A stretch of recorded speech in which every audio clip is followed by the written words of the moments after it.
Aşağı yukarı 8 dakika gibi sıkacak. Hondashi bu balıkların tozusu. Bundan umami çıkaracak. Çok güzel. 4 saat falan bekleyecek. Pilavı da tam iyi zaman oldu. Bak böyle. Kış için ne kadar iyi yemek oluyor. Taşımaki olarak biraz içeride çiğ olsun. Yanında zincirli olacak. O zaman afiyet olsun.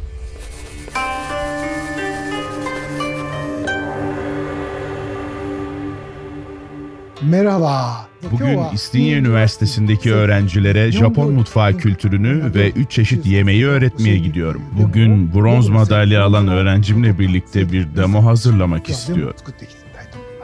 Hali hazırda birçok üniversiteyi gezdik bile. Kaçıncı okul oldu bilmiyorum. Epey üniversite ve lise gezdik. Bu tür yerlere gelecek yılda Japon mutfağını tanıtmak istiyorum. Hadi başlayalım. Ohitashi. İlk olarak ohitashi yapacağım. Ancak ön hazırlığımız eksik. Önce onu halledelim. Önce bunu güzelce yıkayalım. Sonra tamamen sıcak suya. Ben de bu sırada buradaki hazırlıkları yapmak istiyorum. Yine de içinde tuz olduğu için şuradan bir parça alalım. Rengini ortaya çıkarmak için önce sap kısmından daldırıyorum. Tuzlu suyun etkisiyle rengi çok güzel bir tona dönüşüyor. Eğer çok fazla tutarsanız yumuşayıp dağılır. Bu şekilde olduğu gibi soğuk suyun içine aktarıyoruz. İşte bu şekilde. Bununla ilk tabağımız olan ohitashi tamamlanmış oluyor. O zaman Nursen'e soracağım. Zaman kaybetmeden bu zaten pirinç pişirme için de suyun içeride 15 dakika, 20 dakika beklemek lazım. Tamam. Onun için şimdi yıkanacaksın.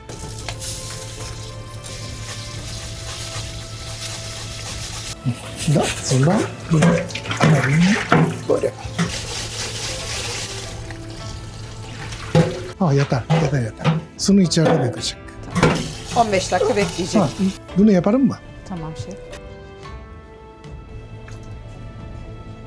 O zaman bunun böyle topuracak. Sıkacak. Direkt orada yapacağım. Burada bunun ohitashinin sos yapacak. Bir demek su, içime su yarımı. Soya sosu 1. Genelde ichiban dashi falan kullanmak istiyorum ama bugün hondashi bu balıkların tozusu, soup stock gibi. Bunu hazır yapacak. Ondan sonra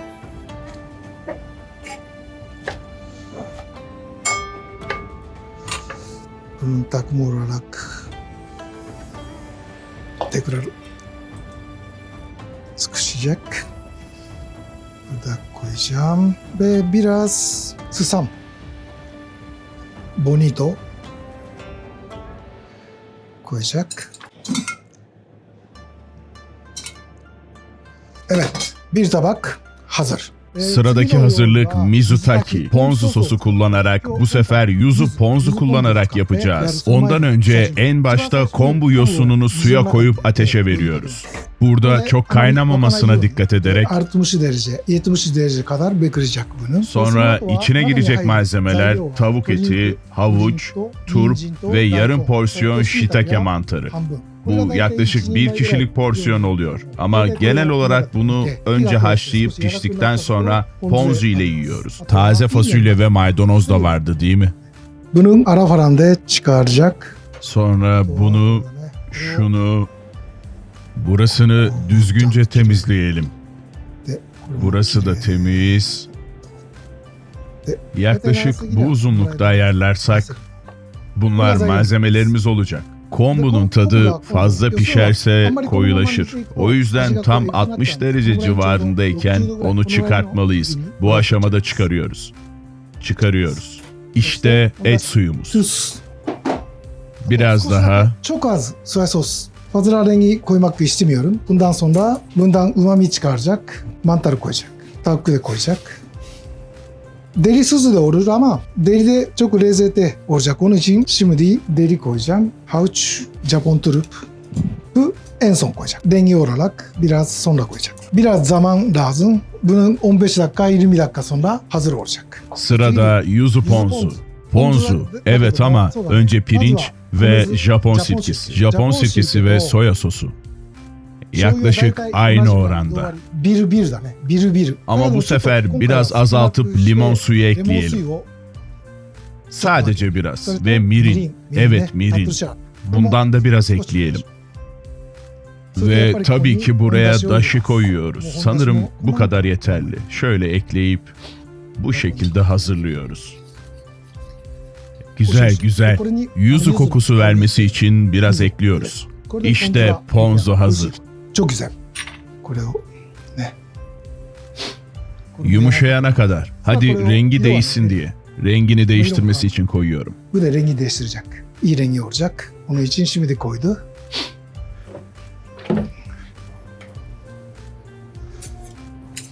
Doğal, güzel bir su oldu. Biraz daha pişecek. Bugünkü konseptはböyle. Tavuk, balık, sebze. 5 renkli ve umami lezzeti. Sa, shi, su, se, so. Bu hepsini yıklanacak. Rengi olarak da her şey 5 rengisi koyuyorum. Et de var, balık da var, sebze de var. Ve çorba içinde öyle. Yosun en son wakame. Yosun koyuyorsa onun yosun hepsini içeriden tuzları toplayacak, çıkaracak. Onun için gerçekten bugün yaptığım menüler sağlık içinde çok güzel olacak. Onun için hazırım. En son Nursen Hanım her şey onun Hastings Üniversitesi'de öğrencilere anlatacak. Tamam. Bundan mesela dekorasyon yapacak. Bundan biraz küçük de kestirebilir. Böyle bunun rengi, bu siyahın rengi olarak koyacak. Böyle olacak.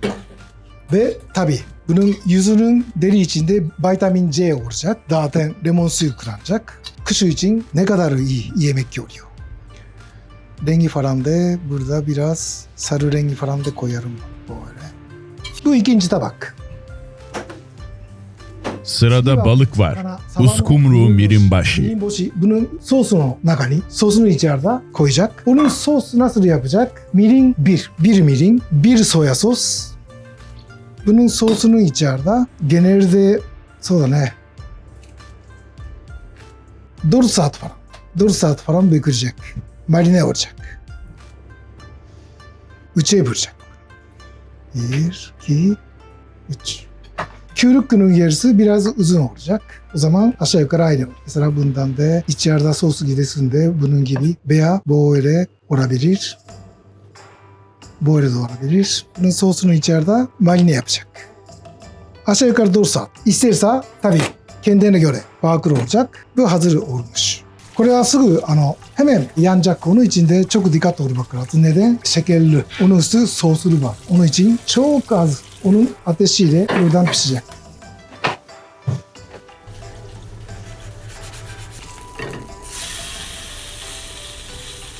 Güzel. Güzel oldu. Bunun yanında koyacak daşımak göstereceğim. Buradan mesela 2 tane yetiyor. Bundan da ondaşı ve içmez. Bunun içeride az soya sos. Bu kadar yeter. Karıştıracak. Bu daşımaki olacak.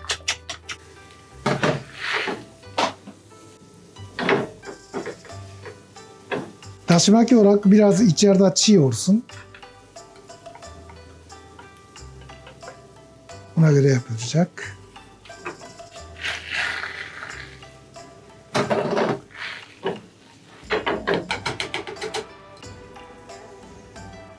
Tamam. Evet.